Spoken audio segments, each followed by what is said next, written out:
Et on a peu de temps.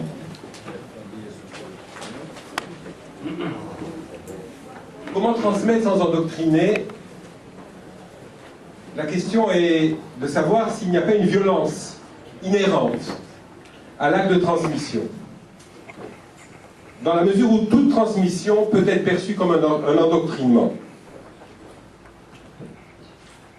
On voit autour de nous, surtout dans certains milieux qu'on pourrait qualifier d'ultra-orthodoxes, une forme d'endoctrinement qui risque de ne pas laisser de place à la liberté, à l'autonomie, à la spontanéité, et qui risque d'entraver le renouvellement.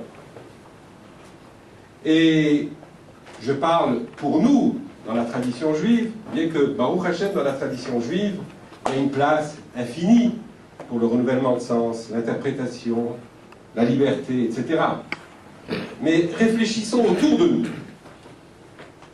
Et voyons ce que les identités monolithiques, exclusives, qui souvent allient religion et nationalisme, et qui deviennent meurtrières.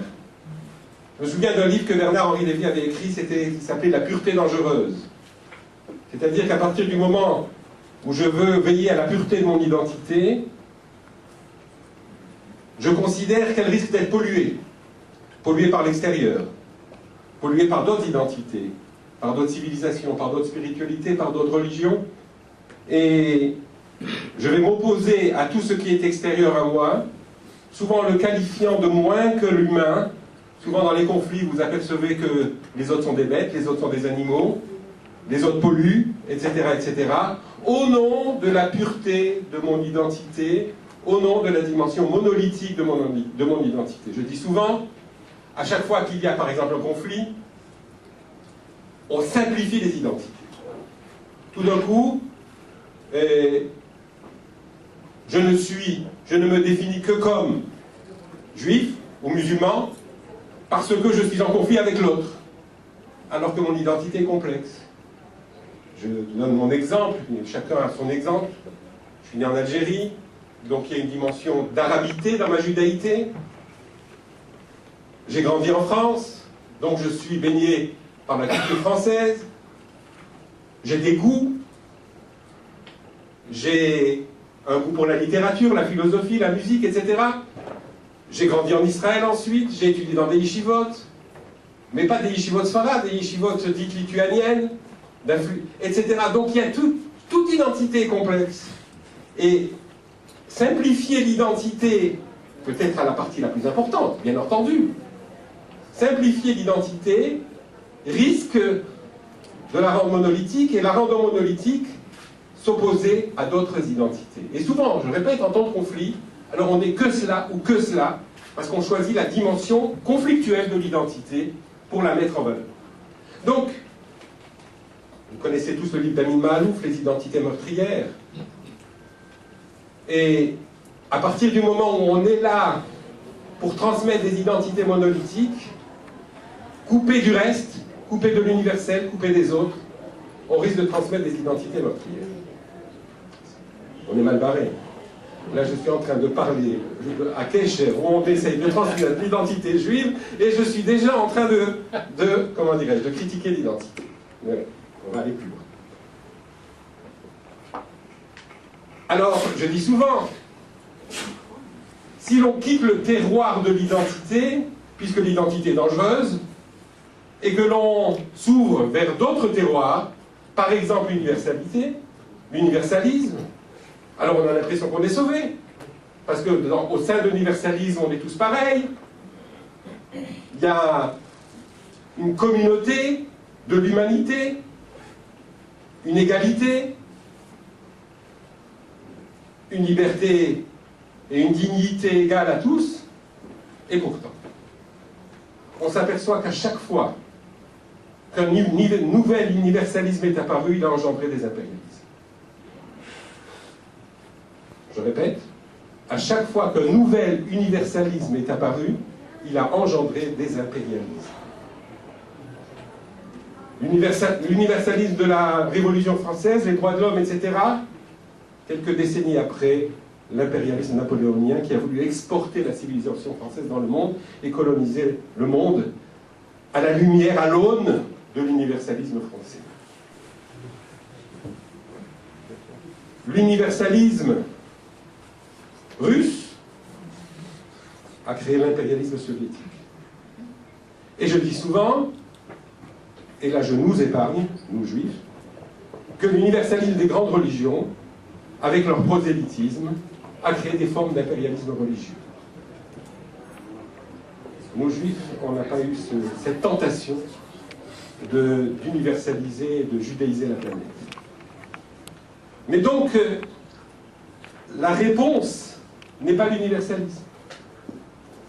Mais à chaque fois, et donc là vous voyez qu'on est dans l'endoctrinement, ou l'endoctrinement de l'identité, qui risque d'être violente, ou l'endoctrinement d'un certain universalisme.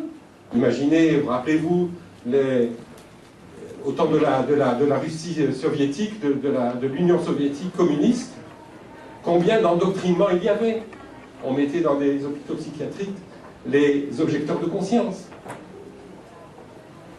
Alors, on arrive aujourd'hui à une méfiance de la transmission.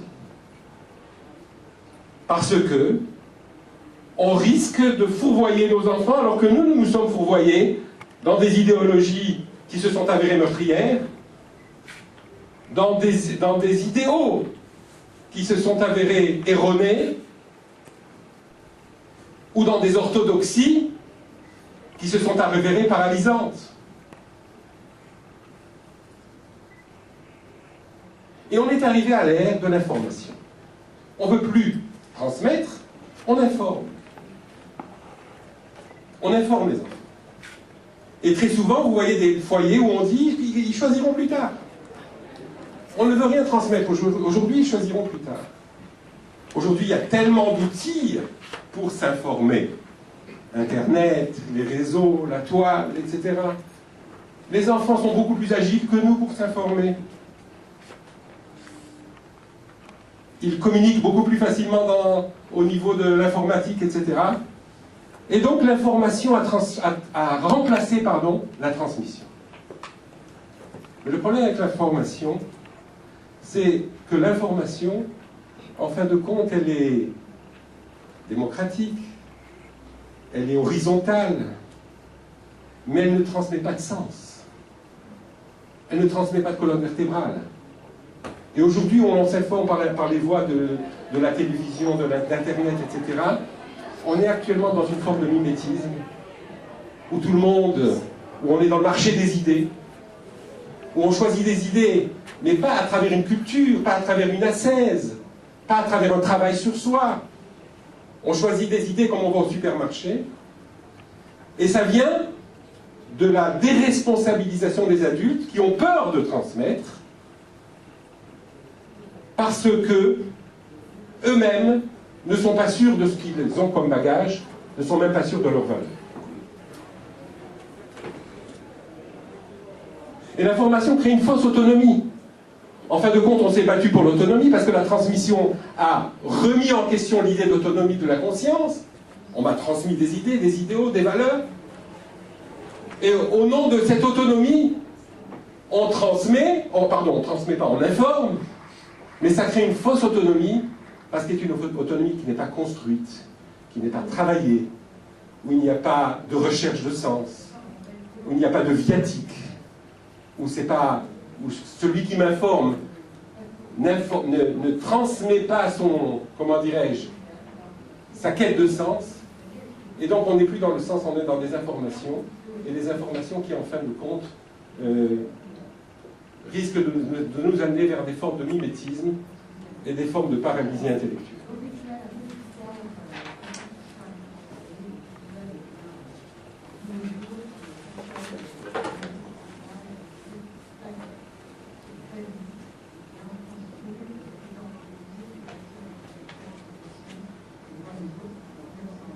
Alors peut-être que, après cette courte introduction,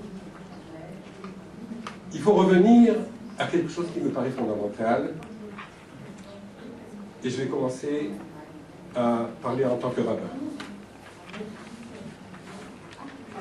Il y a un commentaire qui m'a toujours frappé et qui me touche énormément. Un commentaire chassidique sur la parashat Noach. Il est dit dans le premier verset de la parashat Noach, la péricope de Noé, il est dit « Elle toldot Noach » voici les engendrements de Noé. Noach ish tzadik tamim haya bedorotav. Noach était un homme juste, intègre dans ses générations. Et haElohim mitalech Noach. Noach marchait avec Dieu. Et Rashi pose la question, mais on a dit les toldot Noach, voici les engendrements de Noach. Et on ne parle pas tout de suite de ses enfants. Les engendrements, c'est les enfants. On aurait dû dire Shem, Cham et Yafet. Tout de suite. Dès le premier verset. Mais on dit les toldot Noach, et on dit tout de suite après Noach, tzadik, il était juste, il était intègre. Mais ce n'est pas ses engendrements. Rashi répond c'est pour t'enseigner que l'essentiel des engendrements du tzaddik, c'est ses bonnes actions. Ça, c'est la réponse de Rashi. Mais en quoi c'est un engendrement? On ne comprend pas tout à fait. Un rabbin chassidique disait comme ça, il disait, vous savez, dans la vie, il parlait à ces communautés, où on est en général très très motivé pour la transmission des valeurs, de la Torah, etc. Et il disait, si je vous demande, il parlait à ses chassidim, il disait, si je vous demande quel est votre vœu le plus cher dans la vie, la richesse, la quiétude, la sérénité, quoi? Qu'est-ce qui vous est le plus cher? La plupart d'entre vous allaient me répondre, il parlait assez facilement, que l'essentiel c'est que mes enfants suivent le chemin de la Torah, que mes enfants grandissent dans un idéal de spiritualité et d'union avec Akadosh Baruch Hu, avec le divin. Voilà mon vœu le plus cher. Un jour les enfants ils vont grandir. On va demander aux enfants, et vous les enfants, enfin ils sont plus enfants, quel est votre vœu le plus cher? Ils vont répondre nos enfants. Mais comme chacun rêve pour ses enfants et que personne ne rêve pour soi-même, en fin de compte, on projette sur les enfants les idéaux qu'on n'a pas tout à fait réalisés nous-mêmes, et en fin de compte, on ne peut rien transmettre puisqu'on ne s'est pas construit. Donc avant de transmettre, on aurait dû poser une question en amont, qui est comment se construire. Alors voilà pourquoi il est dit dans la paracha, et les toldot Noach. Voici les engendrements de Noach. Écoutez bien le verset en hébreu. Et les toldot Noach, Noach.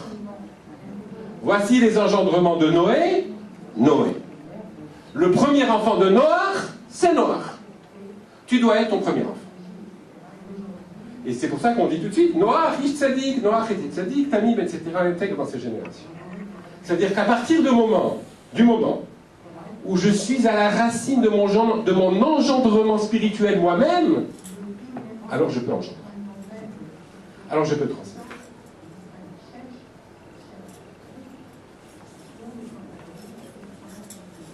Ça veut dire qu'en fin de compte, peut-être qu'on se pose la mauvaise question.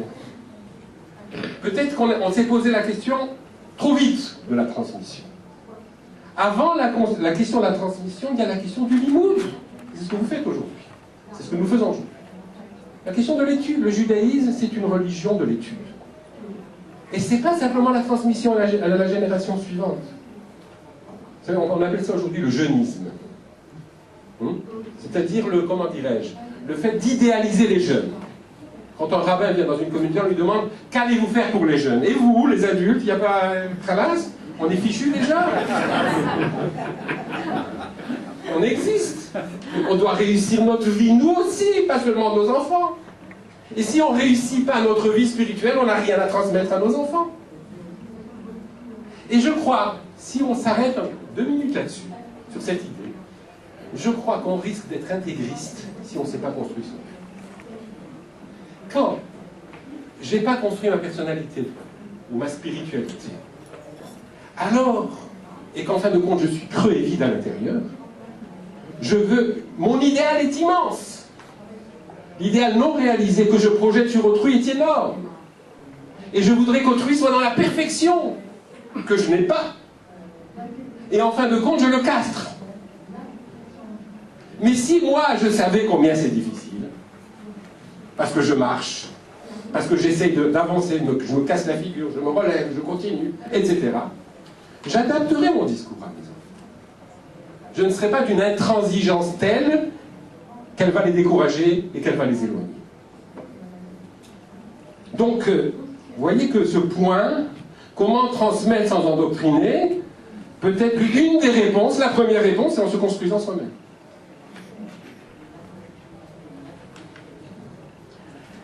Alors, maintenant, puisqu'on parle du rapport aux enfants,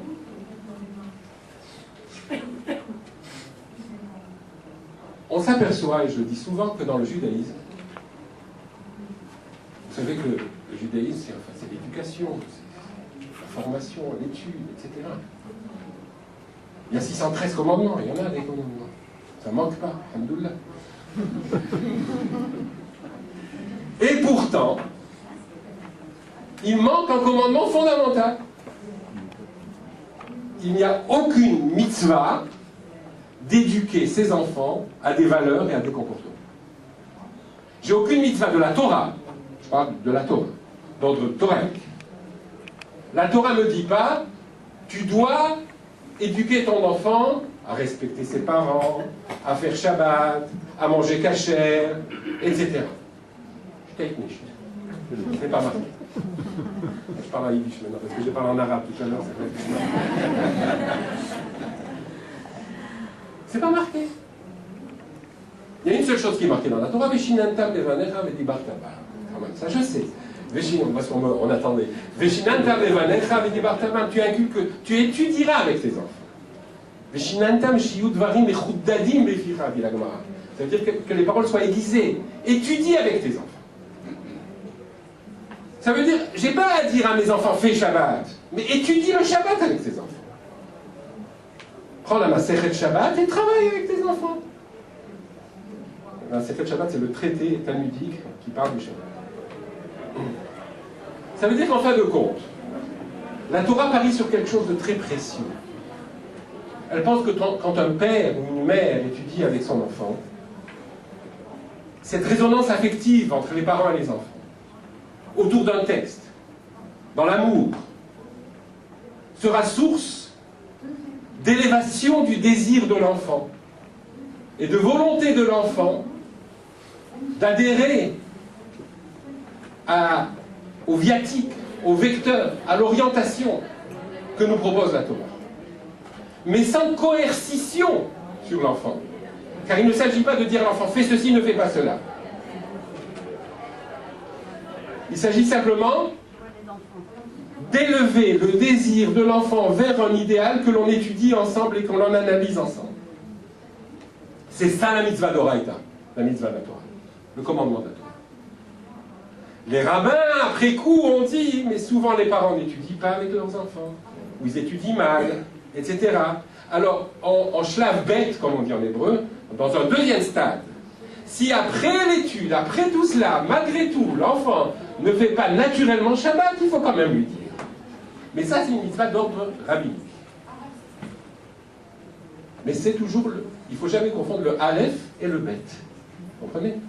Le fondement, c'est d'étudier avec nos enfants. Et l'idéal, c'est pas simplement d'envoyer les enfants au Talmud Torah ou à l'école juive. L'idéal, c'est que nous étudions avec nos enfants. Et ça, c'est fondamental. À tel point que si le père ne fait pas ce qu'il doit faire et n'étudie pas avec son enfant, il faut que l'enfant, quand il va étudier chez son maître, que le maître transforme son élève en enfant. Parce qu'il va engendrer la personnalité spirituelle de l'enfant. Et l'élève deviendra comme l'enfant du maître. Et s'il n'y a pas cette résonance affective dans l'enseignement, il manque quelque chose de fondamental. Mais je pense que cette petite analyse que je viens de vous proposer vient du fait, tout simplement, que la Torah est très attentive à la notion de coercition, ne pas forcer les enfants. Il ne s'agit pas simplement de pas, comme disent les musulmans, on n'est pas là, on ne veut pas forcer les autres à se convertir. C'est encore à voir. Mais même ses propres enfants. Pas de coercition. Pas de coercition. Il faut élever la volonté. Ce que je viens de vous dire, c'est la notion d'élever la volonté, d'élever le désir, c'est le Rav Kook qui en parle. Élever le désir de l'enfant.